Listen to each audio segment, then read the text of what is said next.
Hello everyone, it's a pleasure to talk with you today through the video about my personal life and about education. Imagine a world where the boys and girls learn side by side, no matter the circumstances of their environment and surroundings. The opportunities that provided by internet access and education are equally available to everyone and the individual. Dreams of every child were within reach of everyone who was willing to work hard enough to reach their goals.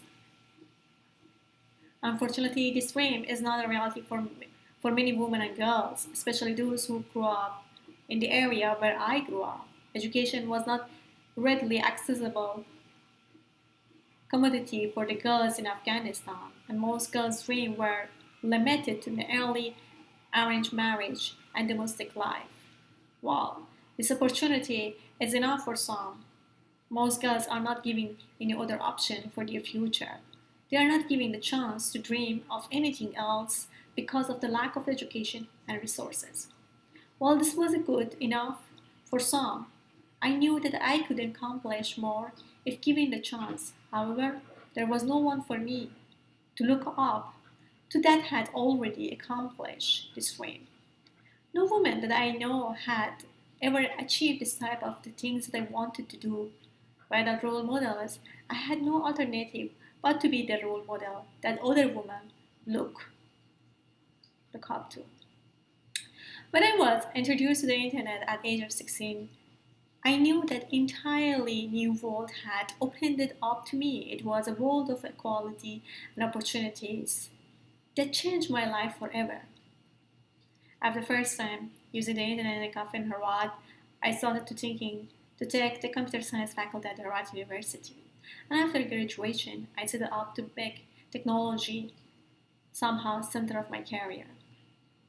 Little could I have dreamed of how far this journey would take me and everything that I would learning along the way. I started my own software development company and my company grew and I could hire a lot of women as a bloggers and programmer, and this company made me to become as the first tech female CEOs in Afghanistan.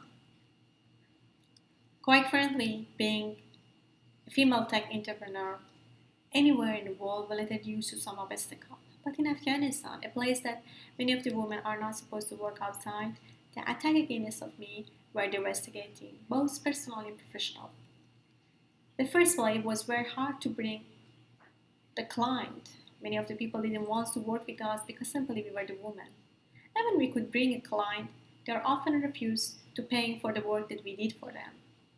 Again, simply because we were two women. They were spied on us, they followed and they threatened my employees and I. Once again, because we were the women, they are there to do what others would not.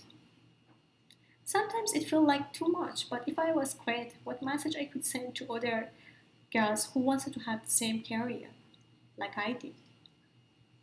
There were uncountless obstacles, but I finally realized the career that I dreamed of as a girl. Yet there was something missing. I knew there were millions of the girls who are out there just like me. Girls who are curious but giving another vision to explore the world, wanting to know more but they don't know what is truly possible. I wanted to use the success that I had realized to giving the young girls and women in Afghanistan and other conservative countries, a door that opened to the rest of the world. So we started a nonprofit organization called Vision STEM Fund. This organization would work to give women access to education, technology, and teach them how to use it. I know this was what I needed to do, but after all the struggle that I have faced in being a CEO, I also knew that it wouldn't be easy. Today, the DCF has created many computer centers that enable women to access technology and learn to use it in a way that will benefit themselves, their families, and their communities. However, it isn't all that simple. When we started to open the first computer lab in the village in Harvard for the girls, many parents believe that technology, education, and internet promotes bad values. This is the message that the conservative leaders and local Taliban Synthesize the spreads to keep out the Western ideas. The community turned on anyone that supported our projects, saying that they have no control over their daughters. And parents started to protest it inside of the school and got the attention of the local Taliban. This was when they began to threaten my employees and I. They believed that with the fear would drive us away. But the power of what we teach was too great to submit to those threats. When I see a girl go online for the first time, it always brings the vivid memories of the first time when I was in a cafe in her world. You can literally see the changes in their face. Today, DCF is seeking to change the world by giving the women access to the education and technology and opportunities. We have programs in Afghanistan and Mexico and seek to expand to other countries. Women from all around the world must have a voice in the global conversation. And we will not stop until this dream is realized. Education is the key to unlocking global citizenship for the girls and women all around the world. Our vision is to see their lives changed one by one through the power of technology and education. The expanded worldview that knowledge can provide is the answer to many of the world's problems.